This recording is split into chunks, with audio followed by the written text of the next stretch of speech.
The scene opens with a match thrown at a house.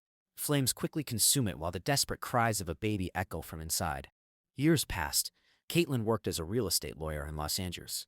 She took on a pro bono case for a woman named Polly, who explained that she had once been a nanny until the family she worked for moved away. Now, Polly said her landlord was suddenly threatening to raise her rent. Caitlin reassured Polly she would handle the situation. When Polly asked why she was out while pregnant, Caitlin smiled and said she was managing somehow. On the way home, she went into labor and gave birth to her daughter, Josie.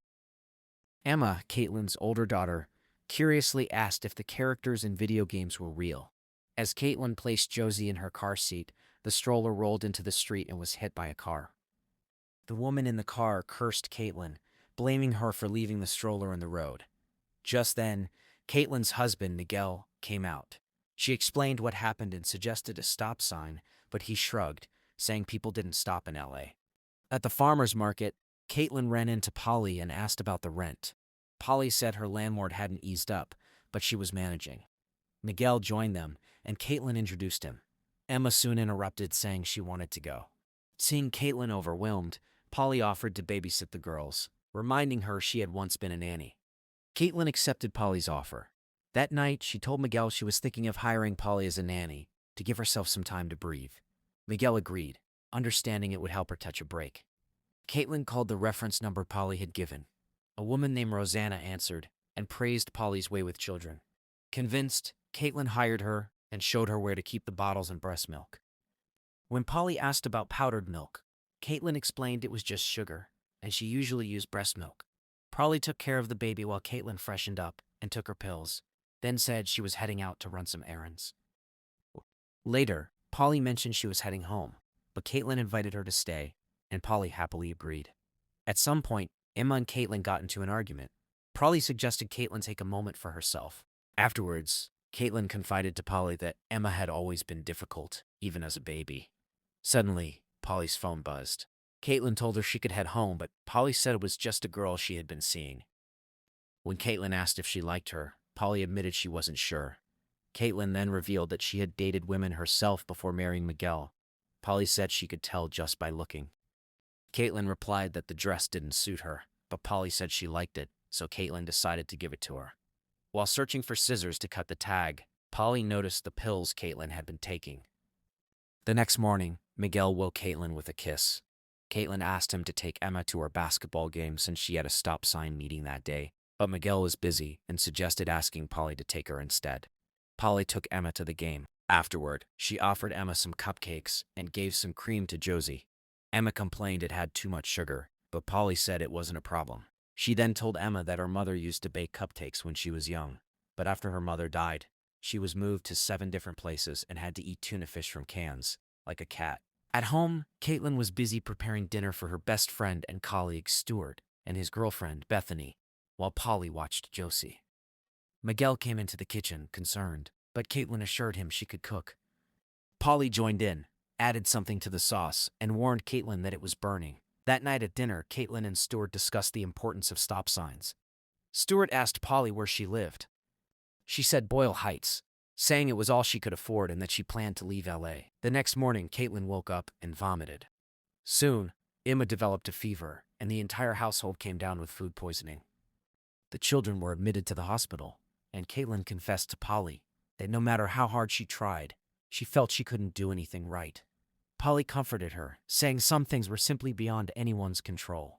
After the children were discharged, Caitlin asked Miguel if it would be a good idea for Polly to stay with them.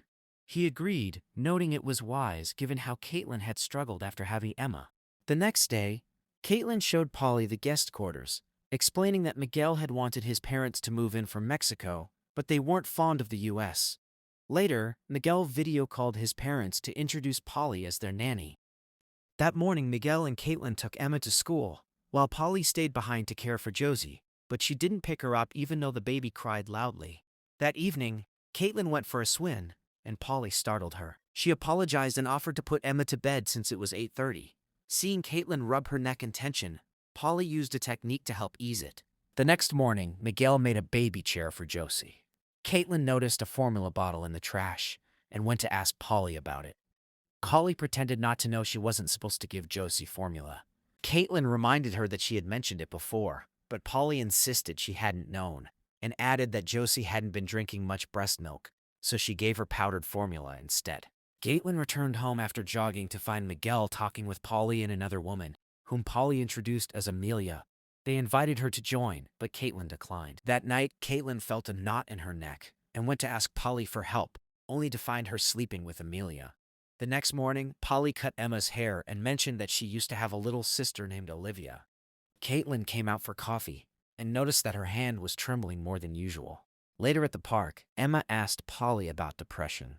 Polly explained that it meant feeling sad and hating oneself. Emma wondered if it was like how her mother felt, but Polly clarified that her mother wasn't really sad.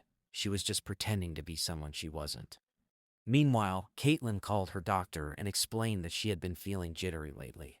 The doctor advised her to take half her usual dose, but while on the phone, she accidentally cut her finger. That afternoon, Emma casually announced that when she grew up, she wanted a wife rather than a husband, like the couples she saw on TV. Caitlin froze for a moment, confused, and then her temper flared. She turned on Polly, accusing her of putting ideas into Emma's head. Polly explained that Emma had simply asked about different kinds of couples, and she'd answered. Caitlin insisted Emma had never said anything like that before, and snapped at Polly when she tried to explain further. Feeling blamed and misunderstood, Emma fled to her room. That night, Caitlin couldn't stop thinking about Emma's sudden change. Miguel tried to reassure her, reminding her that Emma was only 10 and curious about the world. Caitlin admitted she felt uneasy, because Emma often spent hours alone with Polly, talking about things she didn't understand. Miguel gently persuaded her to let Emma grow at her own pace and not overthink it. Caitlin tried to agree, but the worry lingered beneath the surface. Meanwhile, Polly quietly replaced some of Caitlin's pills with her own, something she had already been doing for a while without anyone noticing. Later, the family went out to a New Year's festival and watched the fireworks light up the sky. When they returned home, Caitlin was making dinner when she noticed Polly wearing the dress she had gifted her. Before she could say anything, Emma's terrified scream cut through the house. They rushed in to find fireworks erupting inside the room. Caitlin snapped, demanding to know where Emma had gotten the firecrackers. Polly stepped forward, admitting she had bought them at the park, hoping they would be a fun surprise.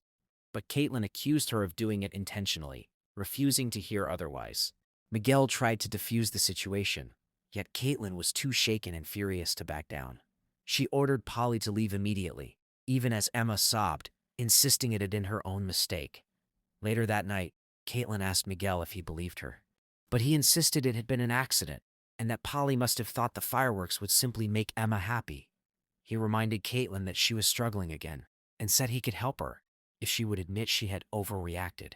The next day, after getting Polly's motel address from Miguel, Caitlin visited her and apologized, admitting she had past issues but was managing them. Polly hugged her. Back home, the new stop sign was finally put up. Caitlin updated Stuart, telling him things with Polly were better now. Stuart still advised checking into the Polly's background, just to be safe, but Caitlin defended Polly, saying she wasn't what they feared. Stuart insisted that double-checking wouldn't hurt. Later, when Polly returned to her room, she found Stuart waiting inside. Calm but firm, she told him this was her private space and asked him to leave immediately. Stuart left the place and returned home. There, he dug through the trash he had taken from Polly's place, collecting DNA from a soda can and a used tampon to run through a home testing kit. Meanwhile, Caitlin tried calling Rosanna again, but the call went straight to voicemail. Miguel mentioned the breast milk was finished, so she said she would take care of it. Searching Rosanna's number online, she found a lead to a local recreational center and headed there. Inside, she finally spotted Rosanna. Caitlin approached Rosanna, introduced herself, and asked about Polly. Rosanna looked concerned, saying Polly hadn't been answering. Caitlin explained that Polly had been involved in dangerous incidents with her children. Rosanna suggested Polly's behavior could become erratic if she was using drugs again. Shocked, Caitlin realized Rosanna only knew Polly through the recreational center, and that Holly hadn't been caring for Rosanna's kids as she had claimed. Rosanna defended her, saying Polly had been through a lot: an abusive boyfriend, no home, living out of a car. But Caitlin insisted even that might be a lie. At the same time, Stuart left Caitlin a voicemail, urging her to call him as soon as possible. At home, Caitlin told Miguel that Polly had been lying to them. Miguel grew angry, pointing out she had left their baby hungry while she chased suspicions. Later, Stuart asked Polly to come over. He revealed he knew her real name was Rebecca and admitted he had gone through her things. He said she had grown up in San Bernardino, where Caitlin once lived under the name Jennifer, and that Polly's family died in a fire when she was 7. Polly insisted Caitlin caused the fire, and then moved on with a new life, while Stuart argued Caitlin had suffered trauma even before that. He warned Polly that if she didn't tell Caitlin the truth about who she was, he would. Polly said she needed to use the restroom. Moments later, she came back, hit Stuart, killed him, took the evidence, and quickly left the place. Hours later, Caitlin received a call from Bethany saying Stuart had been attacked during a break-in. At the hospital, Caitlin told police Stuart had been investigating Polly's past, but the officer dismissed her, causing Caitlin to lash out in frustration. She rushed home and demanded Paula leave immediately. When Polly refused, Caitlin stormed into the guest quarters to pack her things. She spotted Polly with Emma, and the confrontation escalated. In the chaos, Caitlin accidentally struck Emma. A week later, Caitlin had already moved out. She was on the phone with her lawyer, who said it was a good idea to leave the house for now. The lawyer also mentioned that Miguel needed Polly to look after the kids, and told Caitlin to stay calm. Caitlin said she wanted to see her children, but the lawyer warned her not to push too hard, or Miguel might try to sue her. After the call, Caitlin took her medication but noticed the pills looked different. She looked them up online and discovered they were ADHD tablets, realizing Polly had swapped her real meds to keep her constantly on edge. Later, Caitlin visited Emma at her basketball game and admitted she had been hard on her because no one ever protected her as a child. Emma then showed her a newspaper clipping she had taken from Polly's room, proof that Polly had been targeting Caitlin for revenge. Emma asked her to come home. Caitlin went home and confronted Polly, calling her Rebecca. She apologized for what happened years ago and revealed the truth. Polly's father had been intimate with her, and when no one believed her, she set the fire herself. She added that Polly had also been a victim. Her father had told Caitlin everything. Polly denied it through tears, then suddenly stabbed Caitlin. Wounded, Caitlin managed to escape, grabbed baby Josie, and ran outside. She placed the baby in the car and started to drive away. Polly chased after them, but was struck by a car and killed. Miguel and Emma soon arrived, and Caitlin and Emma quietly mourned Polly's death. In the end, Emma told Josie the same story Polly had once shared with her in the park, about eating tuna straight from the can, and she even mimicked the small gesture Polly used to do, as if holding on to the memory of her